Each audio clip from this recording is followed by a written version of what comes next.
Hey everyone, before this video starts, I just want to give a big shout out to our gold tier patrons. A-Beat, Bossian, Christopher, Hutch Puppy, and Pyrite. Thanks so much guys, and make sure if you liked today's video to leave a like and of course subscribe for more of this type of content. I'd also like to let you know that I'm taking a bit of a heavier course load this semester, and so videos might be a little more sporadic than usual. I'll try to have a video out every 2 weeks, but I can't really guarantee it as I have to prioritize school. So I'd ask that you just bear with me on that a little bit. Also, just a heads up that I do stream on this channel because it seems like a lot of you guys don't really know about it, so whenever you get a notification with a thumbnail and title that looks something like this, then you know where it's coming from. With that being said, I hope you enjoy the video and I will see you at the end. I'm a huge fan of EA's Skate series. It may seem strange to start a Tony Hawk video by talking about its biggest competitor, but the reason I bring it up is to say that this review will have no nostalgia goggles whatsoever. Last time I reviewed a remaster was SpongeBob Battle for Bikini Bottom Rehydrated, and while I think that video and that game was very good, I also think there was a huge amount of nostalgia there. That nostalgia is not present here. As a child, I knew about the Tony Hawk series and I played Pro Skater 4 a little bit, but I absolutely fell in love with and became a very passionate fan of Skate. I give you this context to say that I began playing this game as someone with no nostalgia for the series and even thought it would be inferior to the Skate series. I now know that Tony Hawk and Skate are two very different beasts, and I can happily report that even if you've not played any of the other Tony Hawk games, you will surely scratch a skateboarding itch with this game, and it is some fantastic old school fun. I want to clarify that this is a hybrid remaster of sorts, as this product includes both Tony Hawk Pro Skater 1 and 2, so because of that, I'll be looking at it as a whole package. First things first, this game looks drop-dead gorgeous. The art style is a great hybrid between realism and an arcadey animated polish. Environments here look great, but I feel like some of these levels were done a bit of a disservice from being locked to just a nighttime setting, as the lighting here looks fantastic. I would have loved to see certain maps like New York during the day, or having a daytime setting for the map Mall, where it's populated with people you can knock over. Of course, that's not to say that these nighttime maps are bad. In fact, I like just about all the maps in the game, with my favorites being School 1, The Hangar, and Skate Street. All of the maps here are designed quite well, and they all have some sort of secret hidden room within them, which was nice as these maps are already reasonably big. That is of course with the exception of the warehouse, the first map you unlock, which acts as a great starting map. The challenges here are quite easy, and a condensed map allows you to learn in a very basic environment if you're a beginner, or clean it up quite quickly if you're a veteran.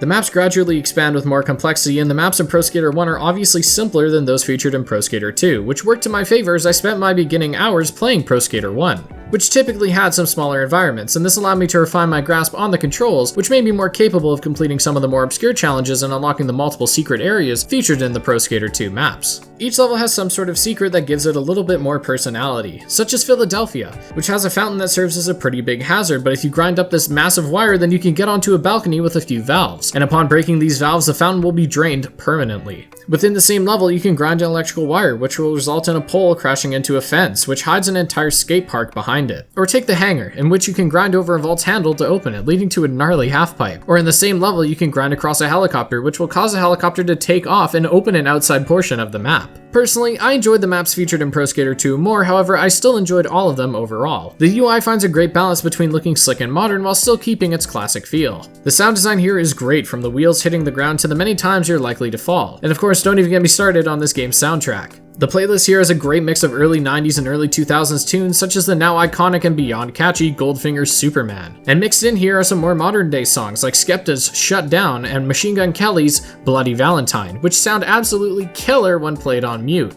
In all seriousness, I greatly appreciate that the ability to edit the soundtrack is featured here, as I was able to fine-tune it to my liking. You also have quite a selection of different characters to choose from here, which range from the classics such as Mr. Hawk himself to some of the more modern faces such as Nigel Houston. I didn't find myself playing as these skaters too much though, and that's because the character customization is pristine. Hair, skin tone, facial hair, tattoos, and even specific voices allow you to make your character unique. However, I did wish there was a little more variety with the faces. You can only choose from a selection of faces with no way of customizing little details like the eyes, for example. I can at least say that the different faces you can choose from look great and surprisingly fit into the art style really well. None of them fall into the uncanny valley, but they definitely look like they're in a video game. You can customize what special tricks they use, and while I never took advantage of this system too much, it again helped make my character feel a little more unique. As far as the clothing goes, I genuinely felt like the clothing options were a dream, as there are enough options from baggy jeans to the nut huggers that look like they might cut off your blood flow. From a purely subjective perspective, I love the options in the clothing, as it's near exactly what I would normally wear in my own day-to-day life. My go-to outfits usually include skinny jeans and some sort of hoodie, and while it may seem stupid to highlight it here, these options are present and I fell in love with giving my new character new outfits, and this went for my lady friend's custom skater too. I also love the option to equip a face mask. I know I'm really hammering this point in, but for me, I personally love having the ability to customize a character like this, as it made my character my own, and this was especially vital when playing online. The online for this game was great,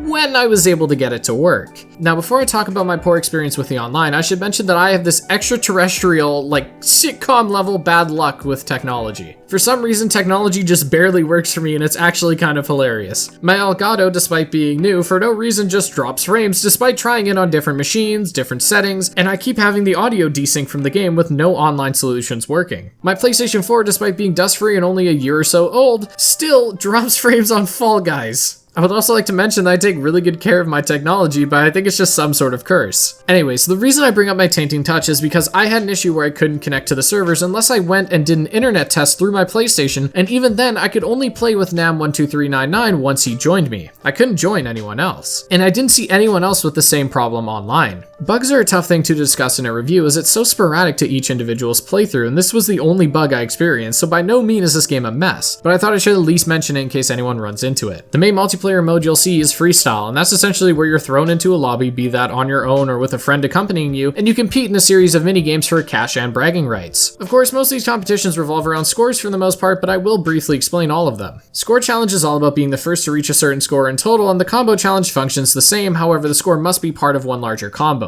Score attack is about getting the highest score in the given time limit, and the same applies to combo mambo, except it's whoever has the largest combo within the time limit. There are a few local multiplayer games such as Horse and Tag, but I unfortunately didn't have a friend to play them with during this pandemic, so I can't comment on those. Thankfully, the local co-op offers free skate, which is quite nice. Overall, the multiplayer was just about what it needed to be, and I found it enjoyable to fart around with Nam and see who could pogo the longest. I like that the challenges and maps rotated frequently, though some such as School 1 and School 2 showed up a lot for some reason. I do hope that within the next couple of months some new features can be patched in. For one, private lobbies would be awesome for when a group or just a duo wants to get together. Team battles would also be great, as having a 3v3 and say score attack would be a ton of fun. Free skate needs to be added as well, as it would allow for more farting around with friends, and while I don't think it's necessarily integral, I do think it's a feature that would be received well. I also hope that they add a higher ceiling for the score challenge and the combo challenge, as the combos are usually around 100,000 points, which may seem like a lot at first, and for a beginner it most certainly is. However, for those who are more experienced, a combo like this can be achieved within seconds in some cases. I would enjoy it if they had an option for a hardcore version where the combo requirement was something insane, like 300,000 or even 500,000, with a longer time limit for those like Nam who can crush a 100,000 point combo in about 30 seconds. They do have a ranked mode, but I didn't see any difference here other than the players in this game mode were nuts at this game. One last note too, my internet is pretty good, yet I found myself lagging here quite a bit. Lagging would of course make me drop my combo, which sucked really hard in these competitive challenges. I wonder why my inputs lagged at all when there's no way for players to interact with each other, but hey, I'm not a game designer. Other than that, I enjoyed the multiplayer and I'm very glad that it's here, even if I don't think it really does anything special. So we've established that what we have here is an amazing game, and that it's quite easy to learn, but quite difficult to master. And with that said, I have to give a final piece of context. I am absolutely terrible at this game. I mean, I was good enough to complete all the challenges in the skate tours and I was able to hold my own online, but when it came to the endgame challenges, I struggled hard. So just a reminder that if you let your 2-month-old baby brother drool on the controller, you'll probably see better gameplay than what's shown here. I might as well talk about the controls here too, since it relates most to my previous statement. Despite having to reprogram my brain, which was accustomed to the skate series, I found that this game was not only super accessible, but the tutorial does a great job of explaining the mechanics and the controls of the game. It consists of starting with an ollie and then performing moves like pop shove-its and kickflips through tapping the square button while pushing the stick in different directions. Pushing the stick in a different direction in the way in which you approach a rail affects what type of grind you can perform, and manuals can be initiated on just about any surface. I appreciate that the game is just about as simple as that. My only real issue with the game is I found the jumping to be a little inconsistent at times, and there would be certain points when doing vert challenges where I would perform a trick in the air,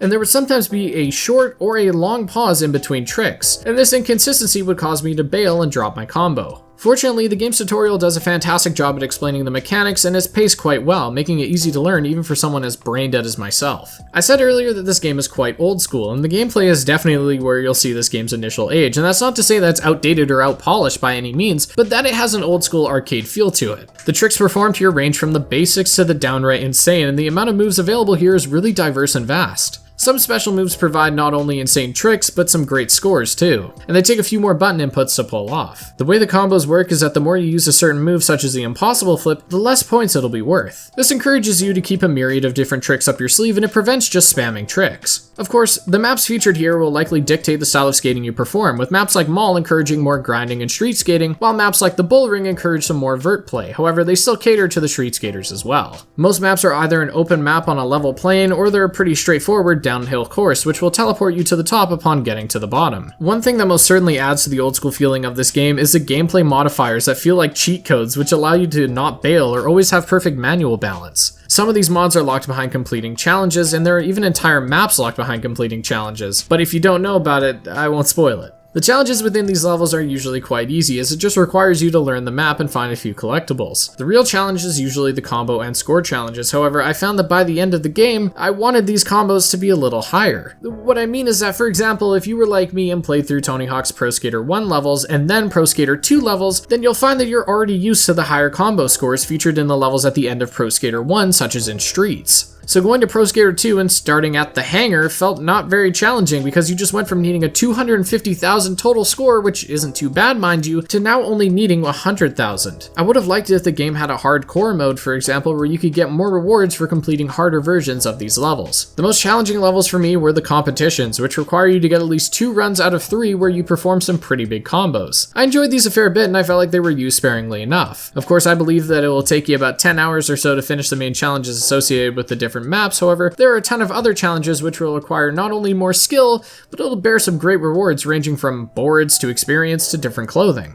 So as I mentioned before, I have no prior experience with the original Pro Skater games aside from a tiny bit of Pro Skater 4. So while I think this game is a ton of fun and well worth the money, I can't say much on how good it is as a remaster. So with that being said, that is essentially all I have to say on this remaster. My overall opinion is I think it's a really fun time and well worth the $50 price tag for fans of the series or those wanting to scratch their skateboarding itch while waiting for Skate 4. The art style does a fantastic job of representing a wild cartoon-like realism, and the gameplay is so easy to pick up, damn hard to master, and of course rewarding as hell. Multiplayer is a great time assuming your internet can keep up with it, and I'm sure once this pandemic is over, the local co-op will be a fair bit of fun too. Tony Hawk's Pro Skater 1 and 2 surely is up there with the Skate series as far as skateboarding games go, and I'll definitely be coming back to it in a year or so to kill some boredom.